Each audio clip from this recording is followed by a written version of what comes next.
Hi guys, I hope you're doing well. So today we're going to be going over this worksheet and I'm going to pick one question from each section.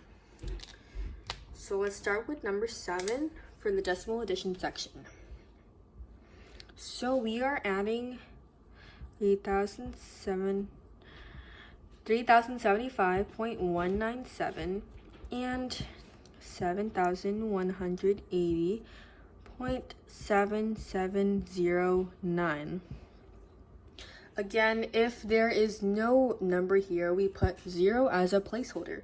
So 0 plus 9 is 9, 7 plus 0 is 7, 9 plus 7 is 16. Bring this to 1. 7 plus 1 is 8, plus 1 is 9. Bring down the decimal. 5 plus 0 is 5. 7 plus 8 is 15. Carry over the 1. 0 plus 1 is 1. Plus 1 is 2. And 3 plus 7 is just 10. Whenever you see a problem like this, just don't be scared. It's like a regular addition problem. What I did was just basically line up the numbers so that the decimals match and then just add up all the numbers together. So our answer should be 10,250 to 55.9679. So we're going to move on to the second section, which is decimal subtraction. And I believe we're doing number 2. So number 2 is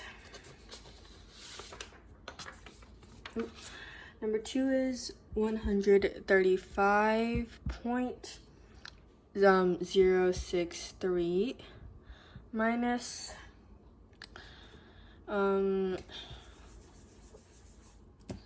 okay, so number 2 is actually this problem.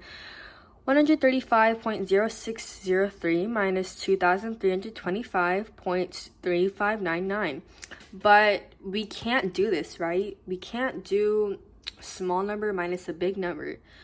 So because we can't do that, we have to flip the equation. So we're going to rewrite it to be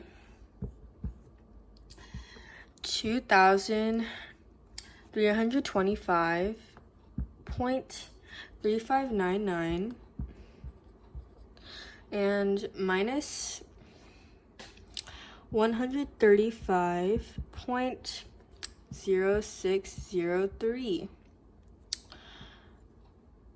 I didn't mention this earlier, but in order to check the decimal places match, you want to move them to the right. And if they move to the right the same number of times, then the decimals are aligned. So let's move the decimal place. 1, 2, 3, 4. That's 4 times, right? And if we move this decimal, 1, 2, 3, 4, it's also 4 times. So this equation is aligned. And we can subtract now. But because we flipped the equation, remember the original equation was the smaller number minus the bigger number, but that results in a negative number. But we flipped it, and now it's the bigger number minus the smaller number. So if you want to make the answer negative, we have to put a negative sign under the line. That's what I'm going to do. So it's just going to be a regular subtraction problem. No need to look at it like it's a really hard problem. It's just regular subtraction. So 9 minus 3 is 6. 9 minus 0 is 9. 5 minus 6, we can't do that. Borrow from the 3. Make it a 2. Make the 15 a 5. 15 minus 6 is 9. 2 minus 0 is 2. And bring down the decimal. 5 minus 5 is just 0. 2 minus 3. Can we do that? No. So we have to borrow from the 3. Make that a 2. And make the 2 a 12. 12 minus 3 is 9. 2 minus 1 is 1. And just bring the 2 down. So we are going to be left with negative 2,190.2996. Now this is just if it's a smaller number minus a bigger number. If we're doing a bigger number minus a smaller number, for example, like this one, number 10, if we're doing a bigger number minus a smaller number, then we can leave the equation as it is. Let's go to the next section, which is division of the remainders, and we're going to do number 3. So our problem is 1,940 divided by 37. And it asks for the quotient and the remainder. The quotient is going to be the answer to the problem, and the remainder is going to be the number that is left over. If you don't know what I'm talking about, I'm going to show you.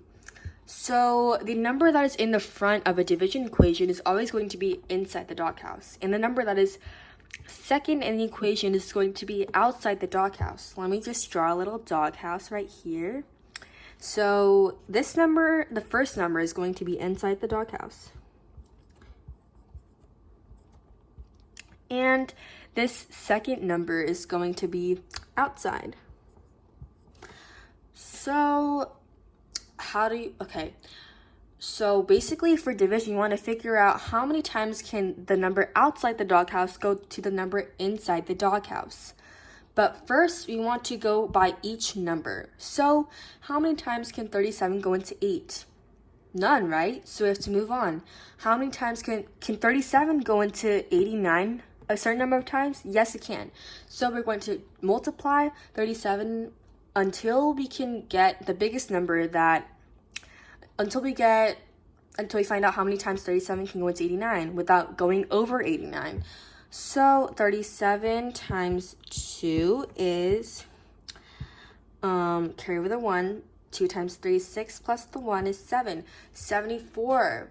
That is smaller than 89, right? But can it go into 89 3 times? Let's find out. 37 times 3.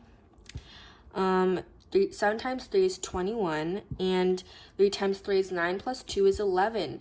So 111 is way bigger than 89. So no, 37 cannot go into 89 3 times. So it has to go into 89 2 times. So that's going to be our answer. We're going to put 2 right here, above the 89, and minus 74. It's just like a regular division, subtraction problem. But for division, we always bring the next number down. So we bring the 4 down. Bring the 4 down. 9 minus 4 is 5, and 8 minus 7 is 1. How many times can 37 go into 154? A certain number of times? Yes, it can. But how many times? Okay, we're just going to have to multiply. We already did 37 times 2. Oops. We already did 37 times 2, which was 74. And we already did 37 times 3, which was 111. But it can go into, but 111 is still less than 154, so we can still keep going. We didn't do 37 times 4 yet. So see, 37 times 4, 7 times 4 is 28. Oops, let's just rewrite that.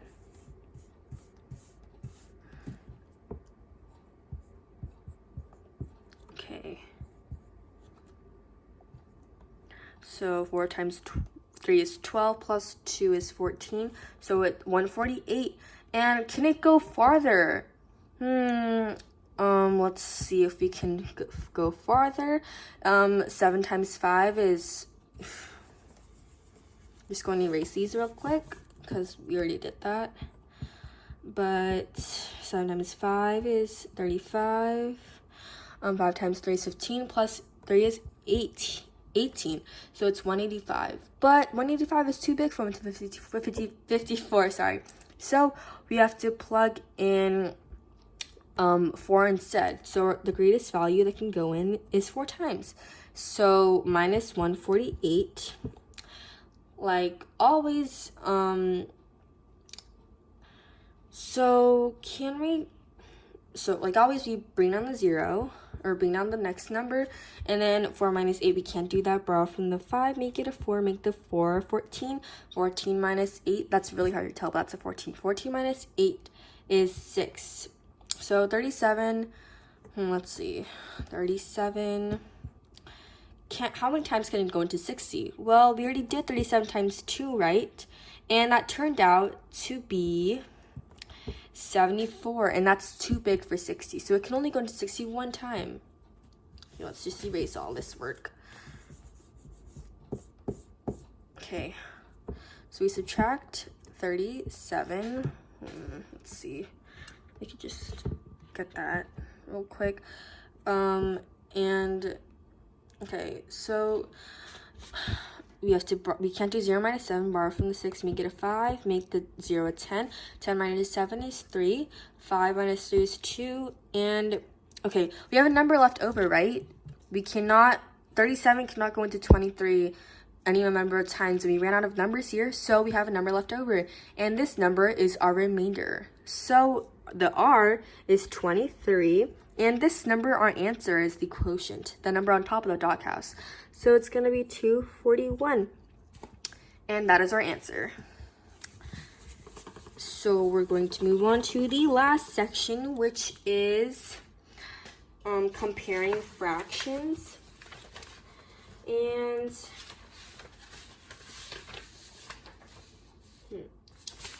let's just, okay.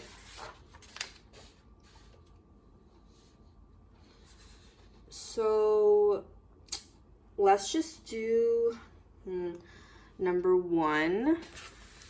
Which of these is larger? Okay, you can't see it, but 6 over 2, 10 over 2 are the same. So let me just write them out. So when we're comparing fractions, we want to see how we can simplify them. So 6 over 2, we can divide both sides by 3, right? So we get 2 over, both sides by 2. My mistake.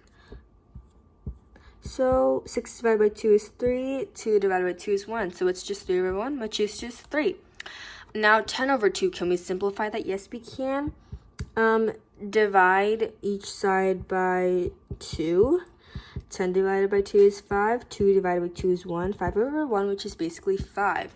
So the answer to which is the bigger fraction is B, which is 10 over 2. It's 10 over 2 and B.